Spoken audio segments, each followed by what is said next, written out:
Ladies and gentlemen, you are tuned into another episode of the Paul Leslie Hour. And now your host, Paul Leslie. Hey, it's me. Ladies and gentlemen, we are joined by Jeannie Seely. She is a country music legend and an American classic. As a singer, few can deliver a song like her. She's also a songwriter, has a recording career that spanned 6 decades, and has received a Grammy Award in 1966. She's also a radio personality. I've had a lot of joy listening to her on Sirius XM's Willie's Roadhouse channel. She's a member of the Grand Ole Opry for more than 50 years, and she has a new album coming out. It's called An American Classic. It'll be out next month. So it's a great honor to welcome Miss Country Soul, Jeannie Seely. Thank you for being here.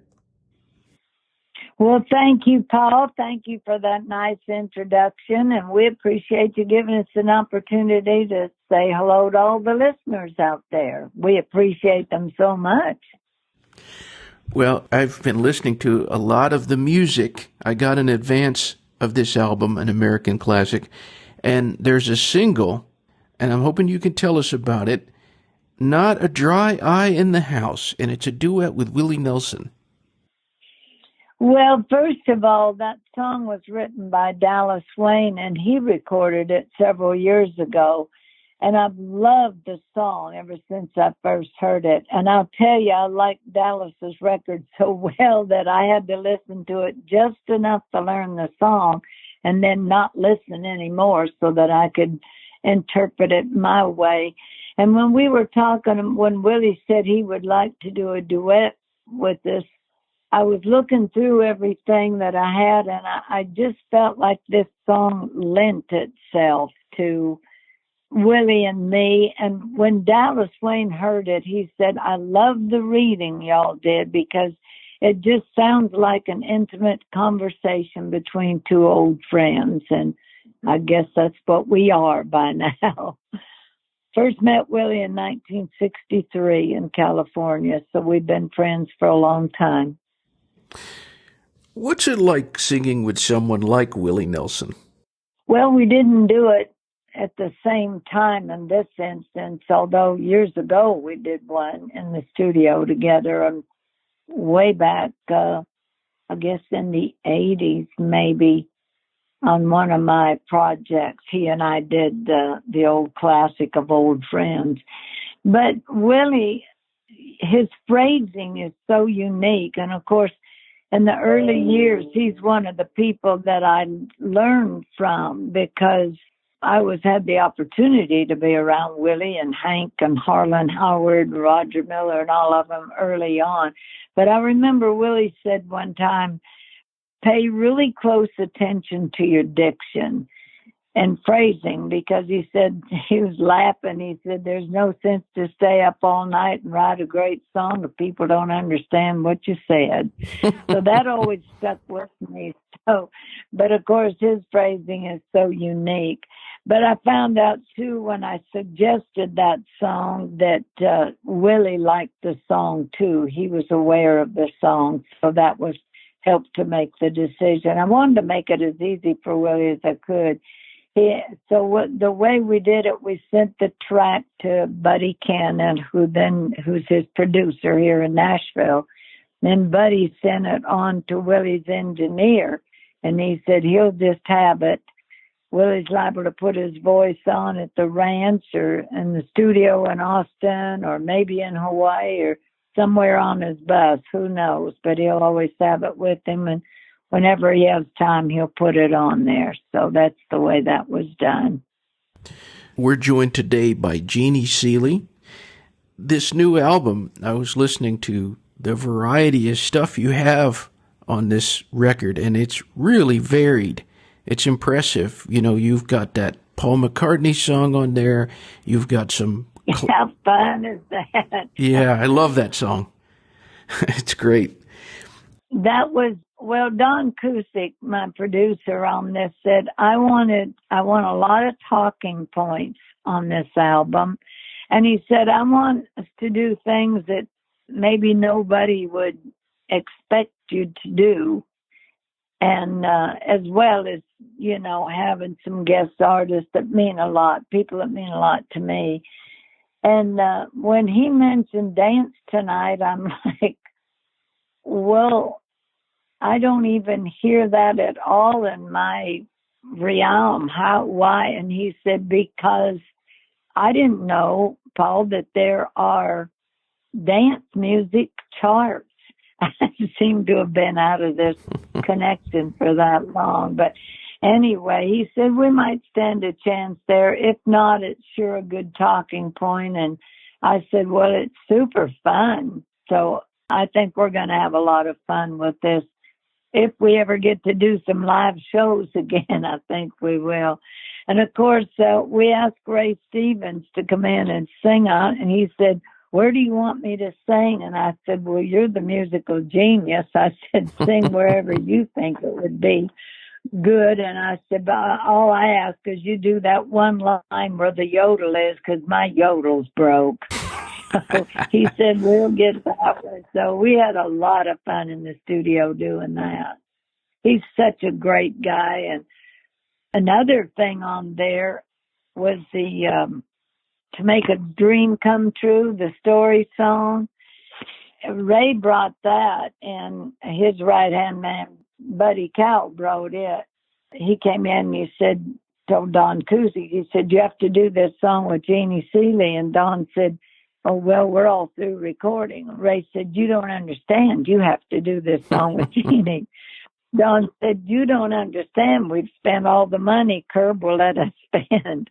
So Ray said, well, I have my own studio. I can do it. So we found what key I sang it in. He went to his studio and recorded all the tracks himself and then put all those background vocals on. And then he brought me in the studio to sing my part, and I learned so much from him that day. I just wouldn't trade anything. So that's just a real fun song. I'm glad you brought up Don Cusick. He also wrote the liner notes on the album, and I'm hoping you can tell us, how did you decide on him, or how did you end up with him as the producer of this record? Well, it was Don's idea. He called me one time. Don, by the way, is a music professor at Belmont University, and I'd known him from different music business functions and in and out of the Opry and all. So when he called me and he said he was going to be out at the Opry, and he said, if you have a minute, I'd like to talk to you about something. So I said, sure, just meet me in my dressing room as soon as I come off stage. So I had no idea what he wanted to talk about. And he said, I just would like to do a project with you. He said, I have this concept, of doing all these different types of music and combinations. And you're still so active. He said that I just think you're one of the legends we need to hear more from. So I was thrilled to death. So it was his idea. And then when we got it done, he took it to Curb Records to pitch it to them, and they accepted the album. So that's how it came about, and I'm just so thrilled to be working with Don. And again, I learned so much from him. I didn't have the opportunity to go to Belmont University and take their wonderful music program there, but I got to cheat a little bit, and at 80 years old, I got to learn from a music professor. Another thing he came up with was of course, he wrote the Celtic flavor song that's on there that's very unique and has such a haunting sound. I enjoyed that a lot. And also he said, I want to look for an old pop song that nobody would expect you to do. And he said, I'm sure there's one out there. And I said, we don't have to look. I know the song I want to do. I've wanted to sing this song since I was 13. And so I brought him Teach Me Tonight. And I love the song. I'm so happy with the way it came off. Don Cusick, he sounds like a really smart fellow. He is, and he's a great guy. He's done a lot of work with a lot of different directions in our industry. In fact, a little tidbit, he's working on an album with the McCrary sisters right now. So I can't wait to hear that project. I'm glad you mentioned that song with the Celtic flavor to it, Peaceful Waters. I was listening to that this morning, and I was thinking, gosh, this is a perfect song for the times we're in right now. No kidding. Well, I've found my peaceful waters right here on the bank of the Cumberland River. Yeah? I found back in 1990, I found a little cottage that had been run down. It was uninhabitable when I bought it. It's on 100-foot of river frontage.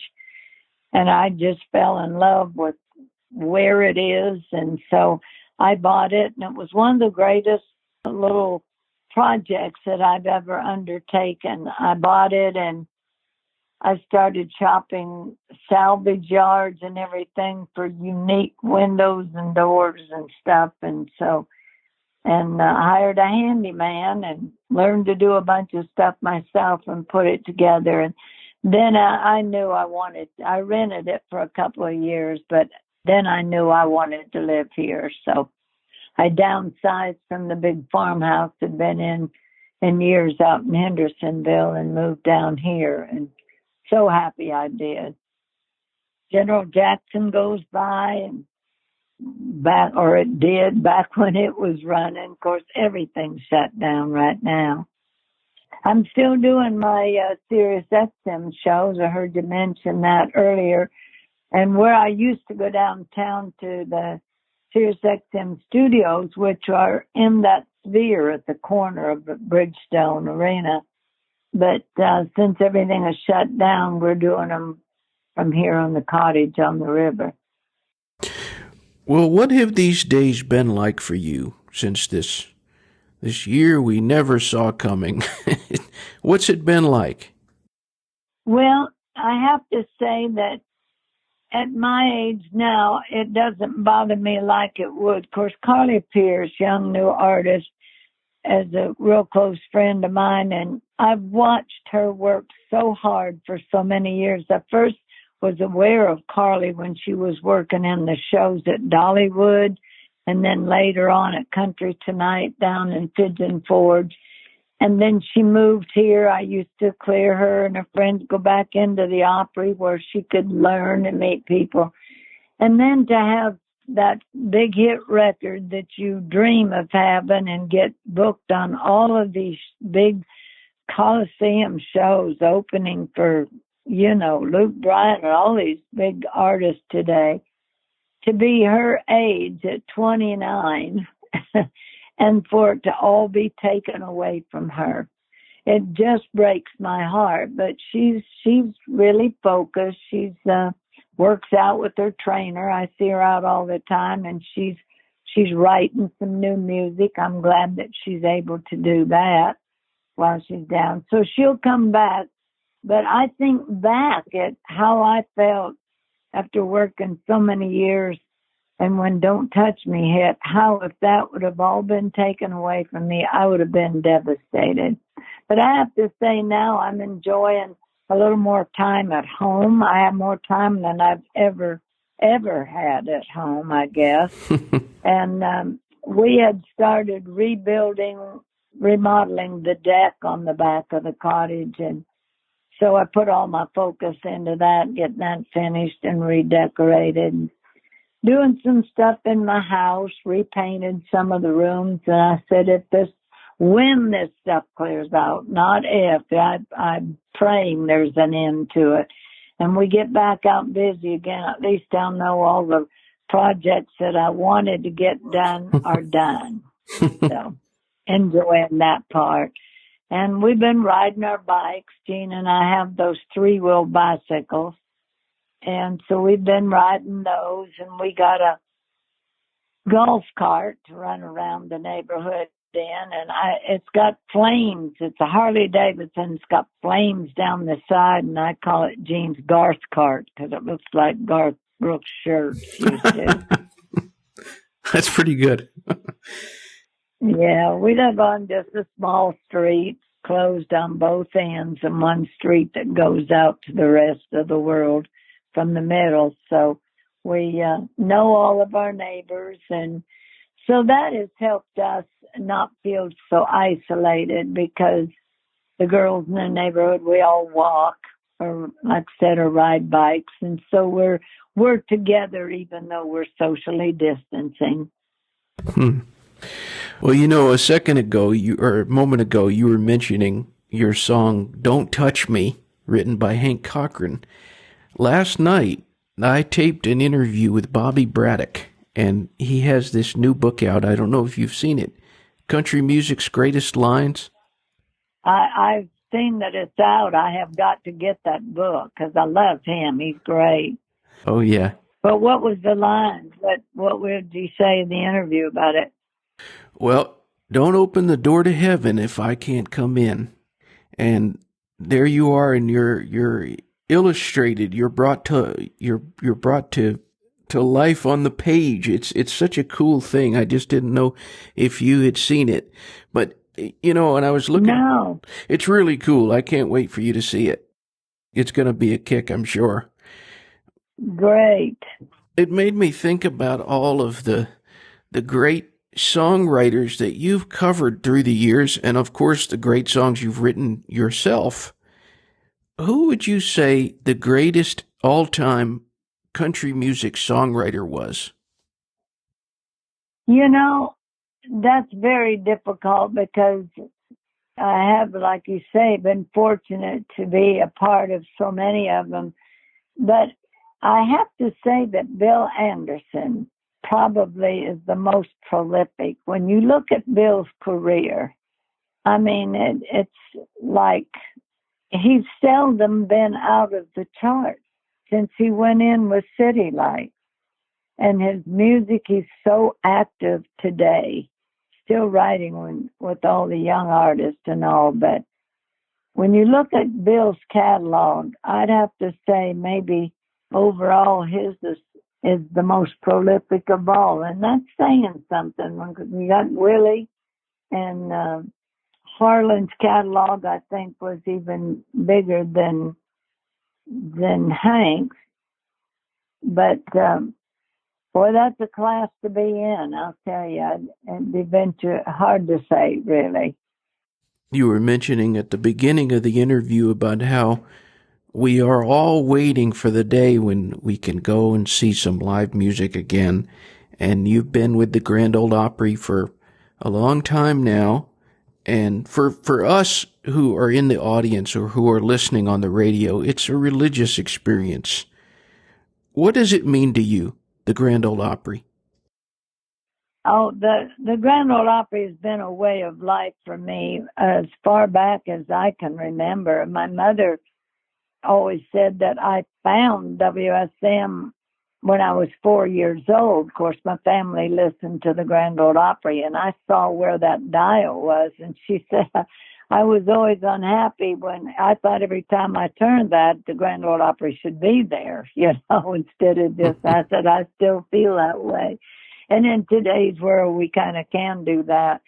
But yeah, it was just a way of life. That's what we did on Saturday nights was the Grand Ole Opry. Everything else was on hold, and we all listened. And of course, I started singing with the dance band when I was 13, did some radio spots at 11.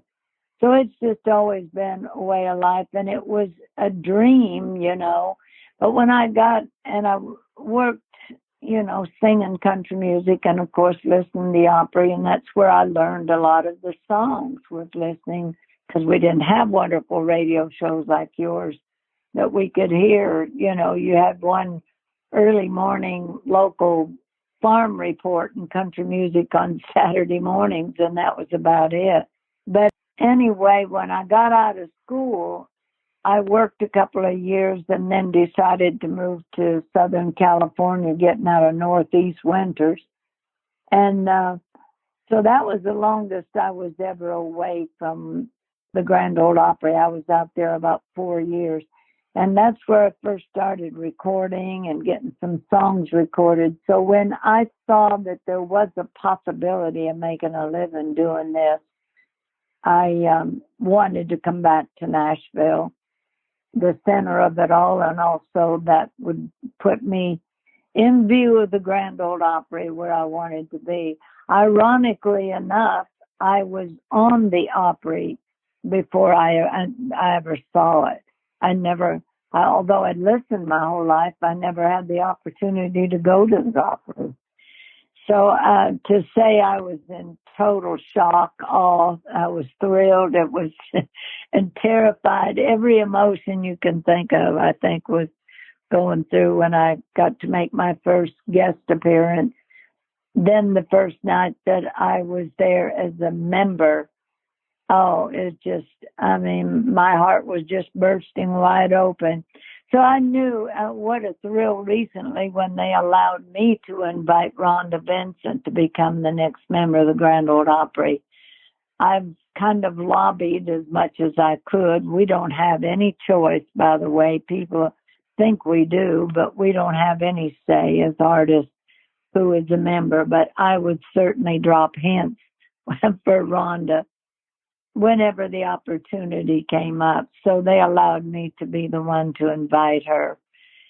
And she was so thrilled. And I just reposted a picture of us that night again this morning. As a matter of fact, it came up. So I know that thrill, and to give that to somebody that it means so much to. And of course, Rhonda was the same way. The Opry has been a part of her life all her life. Well, with all of these honors that you have, being able to record with fellow artists that you admire, to make a great album like this, to be in the Grand Ole Opry, to be regarded as the great artist that you are, what is the best thing about being Jeannie Seely? Well, everything about being Jeannie Seely is good to me. I know how blessed I am. I've been really, really fortunate to have good health for the most part, knock on wood. And I try to keep a positive attitude all the time. I try to stay busy. My girlfriend Carolyn, that I tell all my joke routines about, her line is, she said, we've all got some sitting down time coming, so don't sit down until you have to.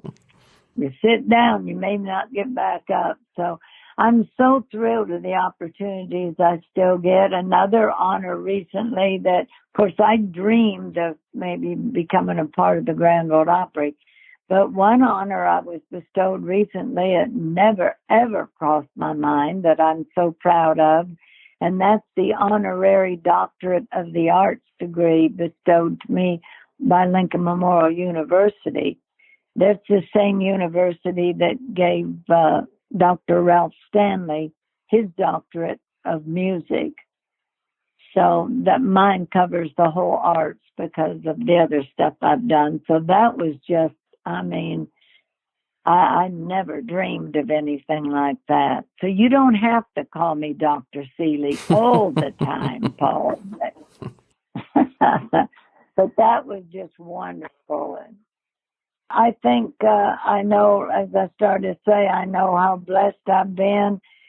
And that's a brass ring that's very hard to catch on to. And once you do, you got to hang on for dear life to carry out the ride. But it's been a wonderful ride for me.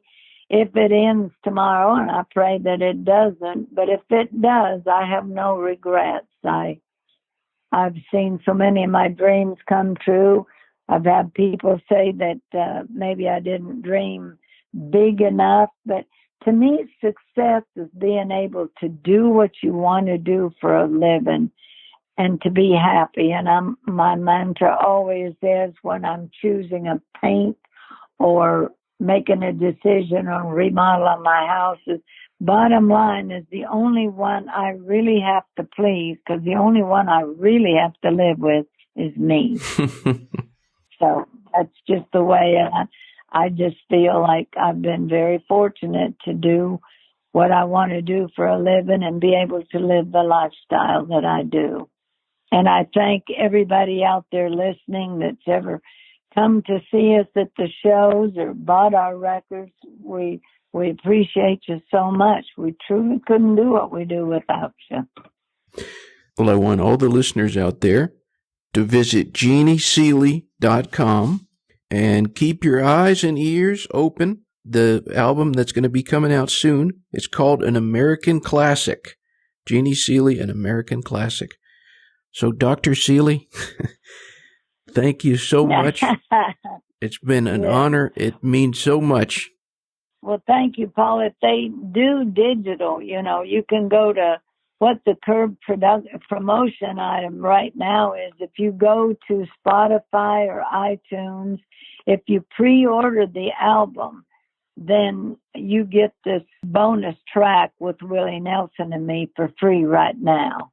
All right. So that you can listen to it on your phone or any of those things. So, but we will have the physical copies, like you say, in August on my website. So, and again, I appreciate everybody who listens to me, including you, Paul. I didn't know you listened to that you spent Sundays with Seely, but we thank you for that.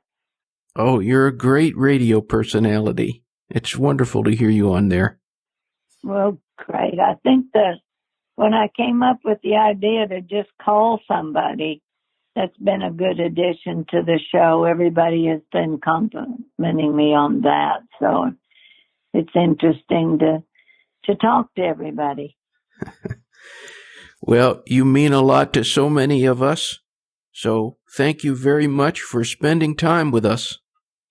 All right. Well, anytime, Paul, and appreciate you letting me have an open door to all your wonderful listeners. Thank you. And y'all come and see us, you hear? All right. Until next time. Thank you. Thank you for listening to the Paul Leslie Hour. Hosted, written, and produced by Paul Leslie. Intro theme song, Alexander's Ragtime Band. Written by Irving Berlin. Performed by Dan Barrett. Outro scatting G Things. Improvised, performed, and produced by John Goodwin. Until next time. Goodbye.